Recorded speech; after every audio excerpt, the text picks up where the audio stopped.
Friends, కూటమి అధికారంలోకి వచ్చి 2 ఏళ్ళు పూర్తయింది కదా. ఈ 2 ఏళ్లలో ఖచ్చితంగా పూర్తి చేయాలి అని ఒక టార్గెట్గా పెట్టుకుని పనిచేసిన పని ఏదైనా ఉంది అంటే అది స్టీల్ బ్రిడ్జ్ నిర్మాణం. ఇది రాజధాని అమరావతిని విజయవాడ సిటీతో, ఆ మెయిన్ రోడ్ ఏదైతే ఉందో దాంతో కనెక్ట్ చేస్తుంది అనమాట, ప్రకాశం బ్యారేజ్ దగ్గర. ముందుగా చిన్న పని అన్నట్టు దిగారు. యాక్చువల్గా 70 కోట్ల ప్రాజెక్ట్ ఇది. 2 ప్రధానమైనటువంటి కెనాల్స్ పైన ఈ బ్రిడ్జ్లు వస్తాయి. ఒకటి వచ్చి బకింగ్హామ్ కెనాల్ పైన, రెండోది వచ్చి కొండవీడి వాగు పైన. ఈ బ్రిడ్జిల నిర్మాణం పూర్తయిపోతే అమరావతి మెయిన్ ఏదైతే రాజధాని ప్రాంతం ఉందో ఆ రాజధానిని విజయవాడతో మనం కనెక్ట్ చేసేయచ్చు. కానీ 2 ఏళ్ళు పూర్తయినప్పటికీ కూడా ఆ ప్రాజెక్టు ఇంకా పూర్తి కాలేదు. ఎక్కడ లోపం జరుగుతుంది, ఇంకా ఎంతకాలం పడుతుంది, వీటన్నిటిపై ఏబీపీ దేశం ఎక్స్క్లూజివ్ గ్రౌండ్ రిపోర్ట్.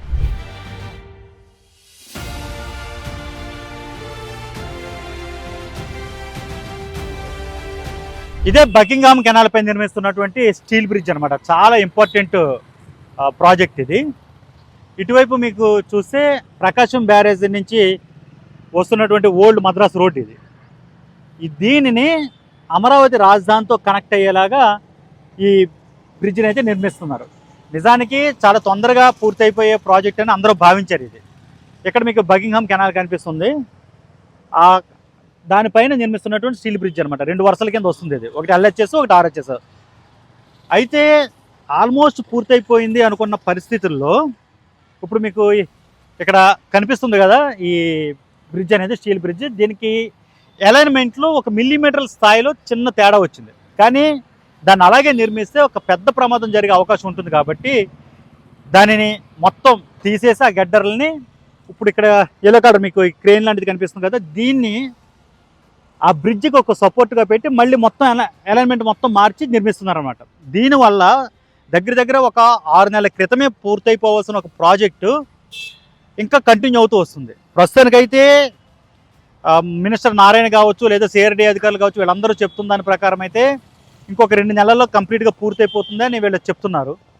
ఇది పూర్తయిపోతే ఇప్పుడు అమరావతి రాజధాని సీడ్ యాక్సెస్ రోడ్ ఏదైతే ఉందో, మెయిన్ అమరావతిలో అన్ని ప్రాంతాలను కలుపుతూ ఉంది, అక్కడి నుంచి డైరెక్ట్గా కార్లు కానీ ఈ స్పీడ్గా వెళ్ళే వెహికల్స్ అన్నీ కూడా ఇలా వచ్చేసి డైరెక్ట్గా విజయవాడ మెయిన్ హైవే ఏదైతే ఉందో దాన్ని కనెక్ట్ అయిపోతుంది అనమాట. అలాగే ఓల్డ్ మద్రాస్ రోడ్ని. దీనికి సంబంధించి చాలా పక్కగా పూర్తయిపోతుంది, 2 ఏళ్ళు పూర్తయ్యేసరికి కూటమి అని చాలా పథకాలు వేసుకున్నారు. గవర్నమెంట్ కూడా చాలా భావించింది. కానీ అనుకోని పరిస్థితులు, ఈ అలైన్మెంట్లో చేంజ్ రావడం వల్ల మొత్తం మళ్ళీ ఇక్కడ ఈ బ్రిడ్జిని ఒకవైపు మళ్ళీ నిర్మించాల్సి వస్తుంది. దానివల్ల ఇంత లేట్ అయిపోతుంది అనమాట. దీనికి తోడుగా కొండవీడి వాగు పైన కూడా ఇంకొక బ్రిడ్జ్ నిర్మిస్తున్నారు. దాన్ని కూడా చూద్దాం రండి.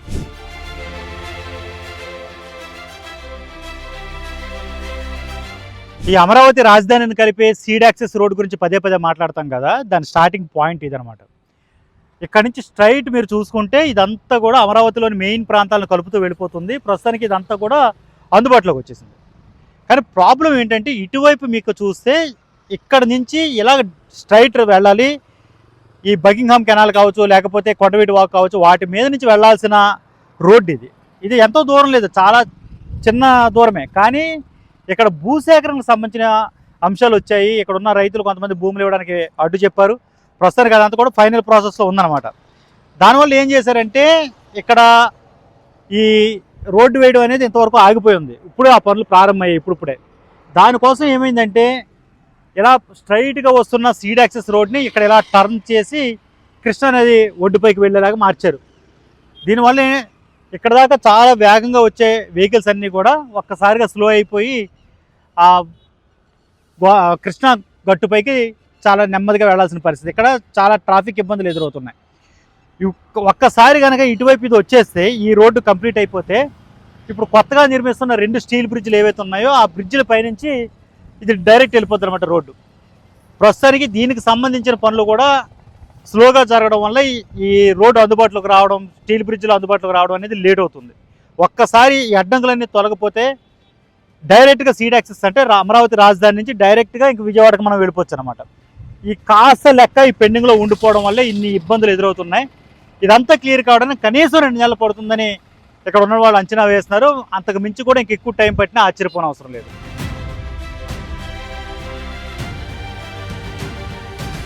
ఇప్పుడు ఇంకొక స్టీల్ బ్రిడ్జ్ దగ్గర ఉన్నాము. ఇది కొండవీడి వాగు పైన వస్తుంది అనమాట. దీని అంతటా కూడా ఫేజ్ 3గా చెప్తున్నారు. మొత్తం 3 ఫేజుల్లో చేస్తున్నారు దీన్ని. ఇది ఫేజ్ 3గా చెప్తున్నారు. ఇక్కడ చూస్తే కనుక దీని వర్క్ ప్రోగ్రెస్ మీరు చూడొచ్చు. పనులు వేగంగానే జరుగుతున్నాయి. కాకపోతే అలైన్మెంట్లో చిన్న చేంజ్ రావడం వల్ల ఎక్కువ టైం తీసుకుంటుందన్నమాట. ఇక్కడ చూడండి పెద్ద పెద్ద క్రెయిన్స్ కానీ లేకపోతే ఇక్కడ పరికరాలు కానీ ఎంత భారీ స్థాయిలో ఉన్నాయో మీరు చూడొచ్చు. వర్క్ అయితే కనుక వేగంగానే నడుస్తుంది. బట్ అనుకున్న స్పీడ్లో మాత్రం పూర్తి చేయలేకపోయారు. అది మాత్రం ఒక విధంగా చెప్పాలంటే డ్రాబ్యాక్ అనే చెప్పాలి. ఈ 2 ఏళ్లలో అంటే అమరావతి లో మళ్ళీ పనులన్నీ ప్రారంభమైన తర్వాత కంపల్సరీ కూటమి ప్రభుత్వం 2 ఏళ్ళు పూర్తి చేసుకున్న సందర్భంగా ఇది ఓపెన్ అయిపోవాలని ఒక టార్గెట్గా పెట్టుకున్నారు. బట్ దాన్ని అచీవ్ చేయలేకపోయారు అనమాట. దానికి చాలా రీజన్స్ ఉన్నాయి. ఒకటి ఏంటంటే మెయిన్ అలైన్మెంట్ దెబ్బతినడం ఒకటి, తర్వాత అంతకుముందు వచ్చిన వరదలు కావచ్చు, వర్షాలు విపరీతంగా కురవడం లాస్ట్ ఇయర్, ఈ పనులన్నీ కూడా లేట్ అవుతూ వచ్చాయి. అలాగే కొంత పనికి సంబంధించి కొన్ని జాప్యం కూడా జరుగుతూ వచ్చింది. అధికారుల ప్లాన్స్ కానీ దాన్ని ఎగ్జిక్యూట్ చేయడంలో కావచ్చు, ఇదంతా కాస్త లేట్ అవుతూ వచ్చింది. నిజానికి పూర్తయిపోయి ఉంటుంటే కనుక చాలా ఘనంగానే దీన్ని ప్రమోట్ చేయాలి, కూటమి అధికారంలోకి వచ్చిన 2 ఏళ్లలో దీన్ని పూర్తి చేస్తాము అని వాళ్ళు గట్టిగానే ప్రమోట్ చేయాలనుకున్నారు ప్రభుత్వం తరఫున. కానీ ఆ విషయంలో మాత్రం ఫెయిలియర్ అయినా చెప్పాలి. వీలైనంత త్వరగానే దీన్ని పూర్తి చేసి అందుబాటులోకి తీసుకొస్తామని చెప్తున్నారు. ఇంకొక 2 నెలల్లో ఖచ్చితంగా పూర్తి చేస్తామని చెప్తున్నారు. బట్ అది ఎంతవరకు నిజమవుతుందనేది చూడాలి. పనులు మాత్రం చూడొచ్చు, చాలా భారీ వంతెన ఆల్రెడీ మనం మాట్లాడుకున్నాం కదా, ఎల్హెచ్ఎస్ ఆర్హెచ్ఎస్ అంటే 2 సైడ్లు నిర్మిస్తున్నారు. ఇది పూర్తయిపోతే డైరెక్ట్గా మీకు ఈ విజయవాడ అంటే ప్రకాశం బ్యారేజ్ దాటిన దగ్గర నుంచి ఈ బ్రిడ్జిల మీదుగా సీడ్ యాక్సెస్ రోడ్డుకి వెళ్ళిపోవచ్చు. అక్కడి నుంచి డైరెక్ట్గా అమరావతి ప్రాంతాన్ని మొత్తం కవర్ చేస్తూ ప్రయాణం చేయొచ్చు అనమాట. మొత్తం ఈ మెయిన్ రోడ్ ఏదైతే ఉందో ఇప్పుడు ఈ సీడ్ యాక్సెస్ రోడ్ ఏదైతే చెప్తున్నారో దాన్ని అనుకునే మీకు బిట్స్ విలానే కావచ్చు, క్వాంటమ్ వ్యాలీకి సంబంధించిన ఆఫీసులు కావచ్చు, క్వాంటమ్ కంప్యూటింగ్ ఆఫీస్ కావచ్చు, సిఆర్డీ భవనం కావచ్చు, ఎమ్మెల్యేలు ఎమ్మెల్సీల క్వార్టర్లు, ఇవన్నీ కూడా దీన్ని బేస్ చేసుకునే వస్తున్నాయి. అలాగే అమరావతికి సంబంధించిన రైతులు ఎవరైతే భూములు ఇచ్చారో వాళ్ళు కూడా ఎక్కువ శాతం భూముల్ని ఈ రోడ్డును అనుకునే అడుగుతున్నారనమాట. ఆల్రెడీ ఆ కేటాయింపుల ప్రక్రియ కూడా మొదలైంది. సో ఇదంతా అమరావతికి సంబంధించిన ఒక ఆయువు పట్టుగా ఈ సీడ్ యాక్సెస్ రోడ్డు, ఈ స్టీల్ బ్రిడ్జ్ల నిర్మాణం మనం చెప్పుకోవచ్చు. బట్ అది ఎంత తొందరగా పూర్తవుతుందనే దాని మీద ఈ ప్రభుత్వానికి సంబంధించిన క్రెడిబిలిటీ ఆధారపడి ఉందని చెప్పొచ్చు. మరిన్ని అప్డేట్స్ కోసం చూస్తూనే ఉండండి ఏబీపీ దేశం.